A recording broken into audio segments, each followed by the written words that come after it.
Let's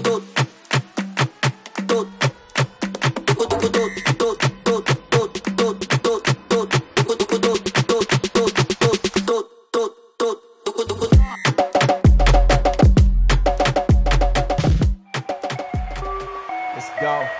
Yeah, make it look easy. Hey, stand up guy, boy, I'm 10 toes. Big body pull up in a Range Rover. I can change the whole game when I say so. I pull up, shut it down, yeah, they know. Running this game ain't a thing for me. I never switched up, no change in me. The only thing changing this season, you go against me, then you know that you tweaking, okay? Cause baby, I'm him, I be on 10. Two-stepping in the party, I do not dance. Watch how I move, make it look easy. Counting up wins, that's part of the plan. Blackmail, taking up my haters a CC. That can't fail, all my victories on repeat. I'm knee deep, need a dub, best that you seek me. I'm too sick, yeah, I know I make it look easy. Easy, yeah. Tell them don't try to play me. Yeah, I'm drippy on the daily. They can never count me out, they can never count me out, I know. They can never count me out, they can never count me out, I know. Welcome to Eagle Vision for Monday, October 21st, 2024. I'm Zion, and today's top story highlights the opinions of students in the hall.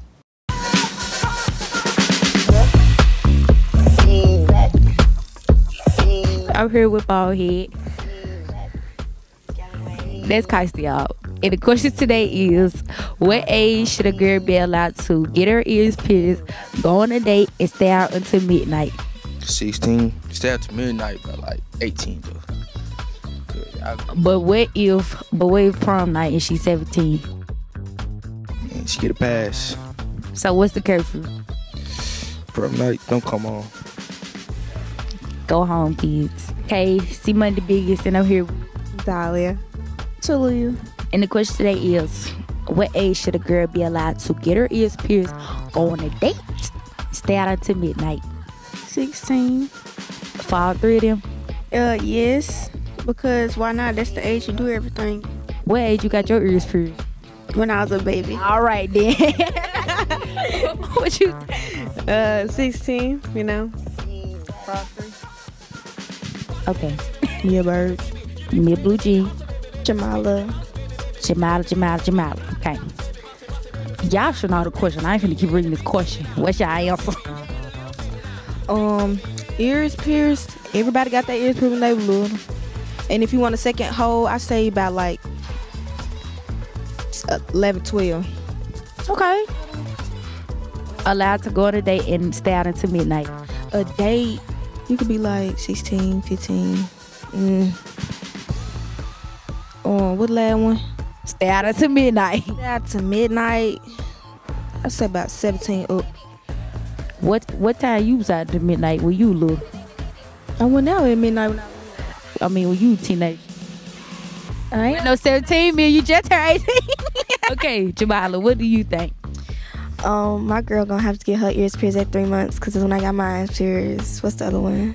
Stay out until midnight and go on a date. She would have to be 15, and to stay out till midnight, you gotta be out of my house.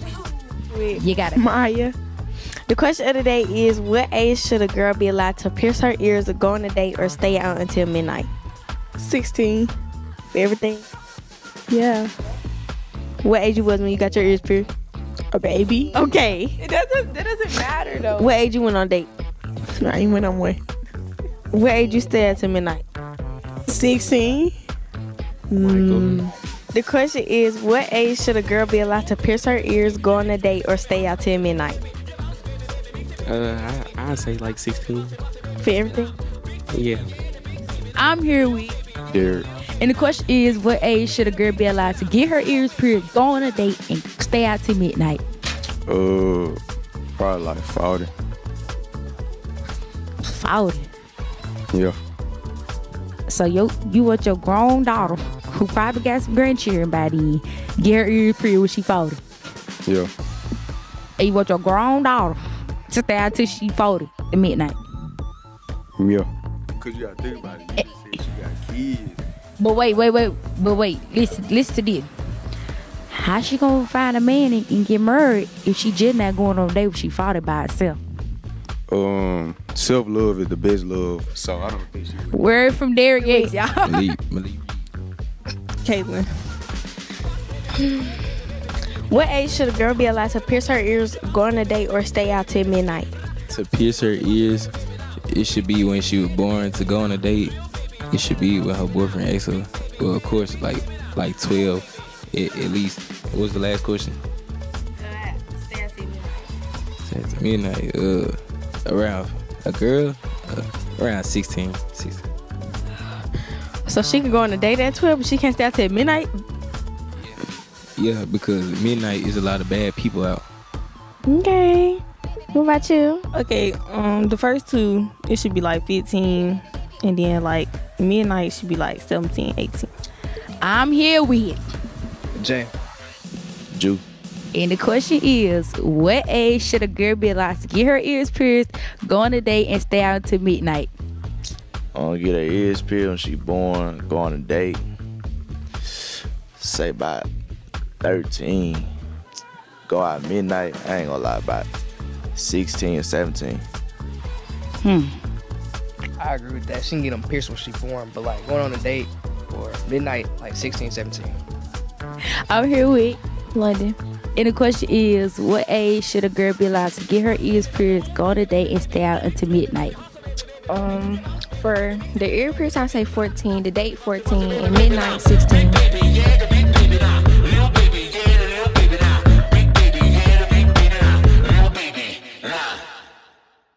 Eagle Vision produces a segment each week highlighting various career choices available to high schoolers once you graduate.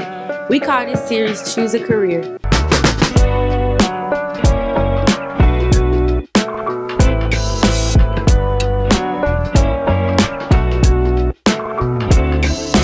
Welcome to another Choose a Career segment. Today we're going to talk about fiber optics. We live in a quickly changing world. Internet access and information period is obviously very important, and so these guys are with a company that deals with fiber optics. And tell us your company. KG Fiber Optics and Elite Technologies. Okay, tell us a little bit about the fiber optic career or the fiber optic industry. It's a good question. To this day and age, like you said, the world needs fiber optics more and more every day. Basically, all fiber optics is a little glass that transmits light at a very fast rate. Bandwidth, you get IP telephones over it, voice over telephones.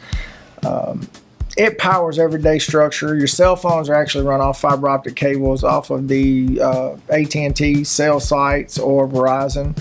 All of those are powered by the backbone of fiber optic cable. Give us an example or an illustration. How big would a copper cable have been to carry what you can carry through a small, tiny fiber optic cable? Can you show us, like, how big would that cable have to have? Yes, back in the day, you know, in like the early 70s and 80s, the fiber optic cable would have had to been about that big around to carry as much data that is transmitted in a fiber optic cable about that size nowadays. So, obviously, much better, can go farther distances, can go faster, and is more reliable. That is correct, sir. All right, now, laying this stuff, tell us about that and the process.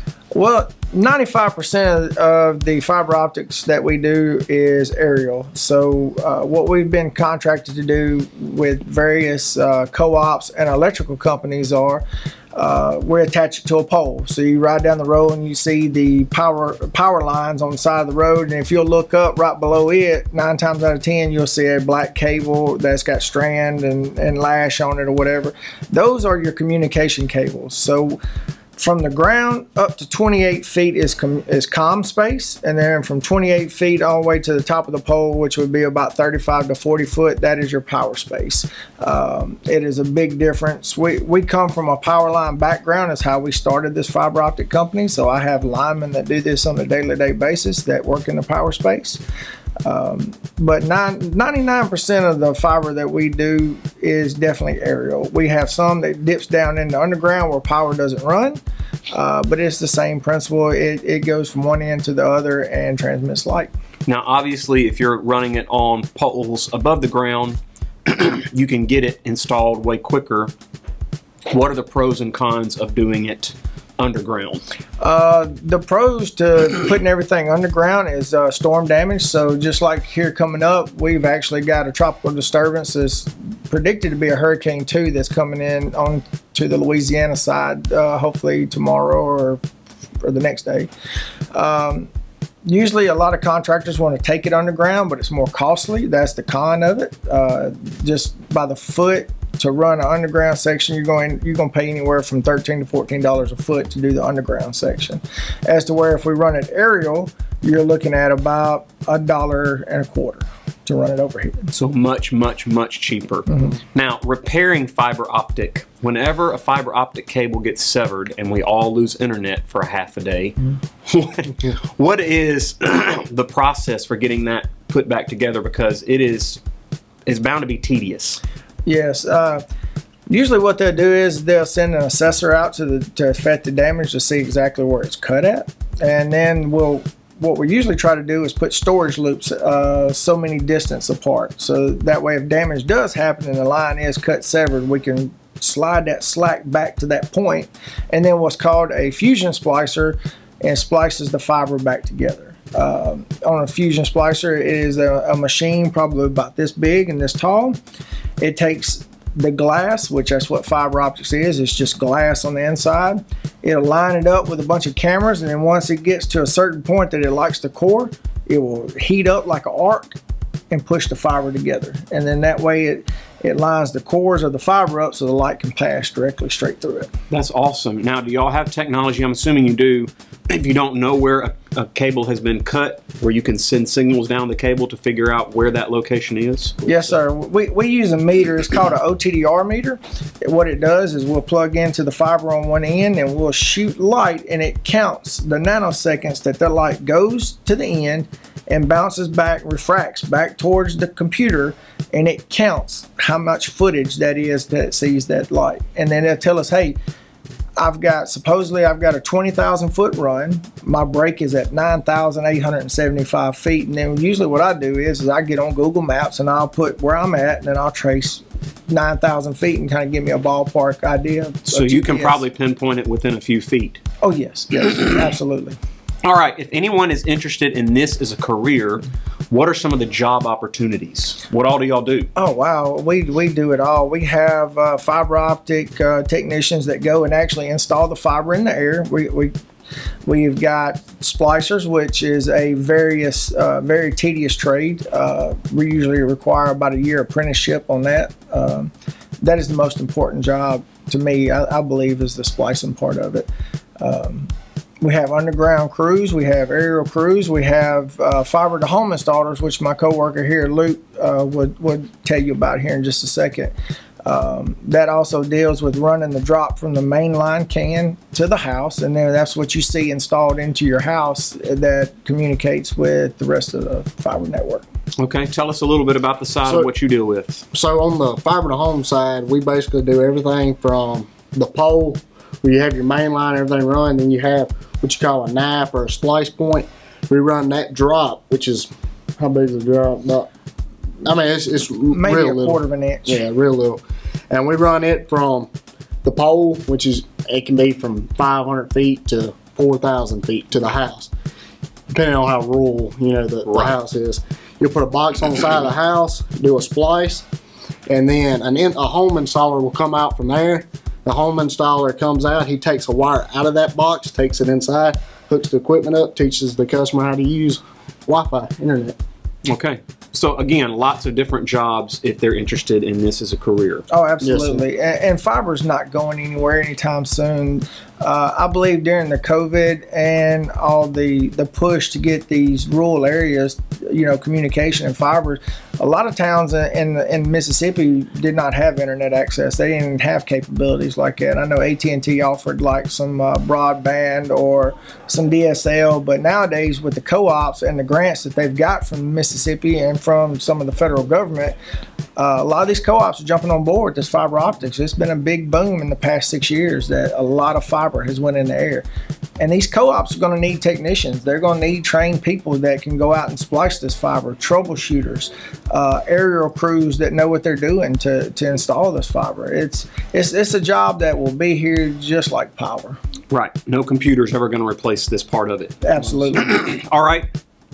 I'm assuming what type of education is required? Any type of education past high school? No, not really. That's the beauty of it. It's I went to college and I've got an engineering degree in electrical, but a lot of my coworkers that I work with and some business partners have got a high school diploma, and it's just something that they went and they trained and got an apprenticeship under a older gentleman that's been in the trade for many years and started out and making really good money. I was just going to ask about apprenticeship. So y'all will take an applicant or somebody who you have chosen to hire, and you will train them to do what they need to do for you. Oh, absolutely. Yeah, that's one of our programs that we have now on our elite technology side, doing the home installs and drops, is we hire these guys on at an hourly rate to do an apprenticeship program, and when we feel like they mastered enough to be turned loose on their own, then we'll give them a truck and give them a route and let them take off and make as much money as they want to make.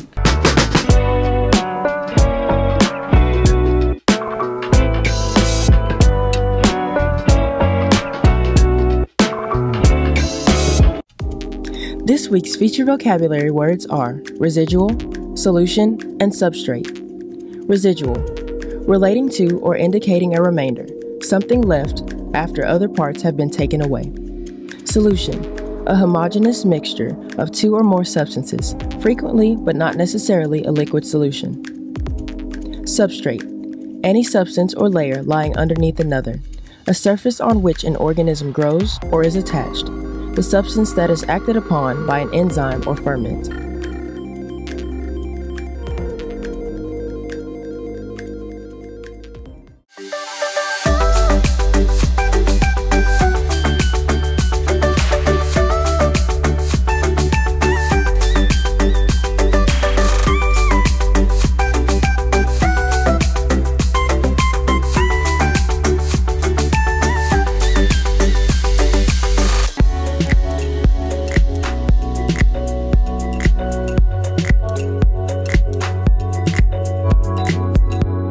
The Mayor's Youth Council is holding a book drive. You can drop off new and gently used books in Mrs. Fullerton Room D8 between now and November 22nd. Knowledge Bowl meets every Wednesday in D8 from 3 to 4 p.m. All are welcome to join. Students, if you sign up for speech and debate team, please drop by E6 to sign up in our band app group. Meetings are Monday mornings at 7 a.m. in E6. Seniors, the senior breakfast will be November 15th. In order to attend the senior breakfast, you must purchase the senior fee. You can purchase your fee from Miss Smith or Miss Patberg. The senior ACT will be Tuesday, October 29th. We ask all seniors to save the date and be sure to attend school on that day. The ACT is very important for your continuing education post-high school. That's it for today's episode. Here at Horn Lake, we are better students, always growing and expecting more. Stay tuned for your lunch menus and athletic schedules. We'll see you here tomorrow. Have a fantastic day. Hey, stand up guy, on 10 toes. Big body pull up in a Range Rover. I can change the whole game when I say so. I pull up, shut it down, yeah, they know. Running this game ain't a thing for me. I never switched up, no change in me. The only thing changing this season, you go against me, then you know that you tweaking, okay? Cause baby, I'm him, I be on 10. Two-stepping in the party, I do not dance. Watch how I move, make it look easy. Counting up wins, that's part of the plan. Blackmail, taking up my haters a CC. That can't fail, all my victories will repeat. I'm knee deep, need a dub, best that you seek me. I'm too sick, yeah, I know I make it look easy. Easy, eat, yeah. Tell them don't try to play me. Yeah, I'm drippy on the daily. They can never count me out, they can never count me out, I know. They can never count me out, they can never count me out, I know. I make it look easy, make it look easy. I know I make it look easy, make it look easy. I know I make it look easy, too smooth, I make it look easy. I know we make it look easy, make it look. I know love shooting my shot, better play up. Make it look easy, that's a layup. Bad man, why they wanna be like me, sad man? Too wavy, swallow your pride. All of my guys, call them, they slide, they will oblige. Called them, I told them, you playing with me, now look, all of them starting to riot. Whoa, When I'm in your city, it's magic. When I'm all in my bag, it gets tragic. When I see what I want, gotta have it. I can't let up, they made me a savage. I can't slow down my foot on the gas, yeah. Going way up from where I was last year. I'ma make it look easy, that's it. I know God got me, ain't got my back. These blessings falling in my lap. I came up, give it all I had. Rep my city, put them on my back. Hit my shots, I don't miss those. Straight up, I'ma let them know I don't fold. Make it look easy and they know there's only one way for us to go. Can't hold me back, I'm going way up. Tell them they can never play us, no. Ain't no stopping me now, no. Ain't no stopping me now, no. Ain't no stopping me, ain't no stopping me, ain't no stopping me now, no. Yeah, straight in my lane when they doubt it, I make it. I know that they mad when I swerve out the lot. Thick in the plot.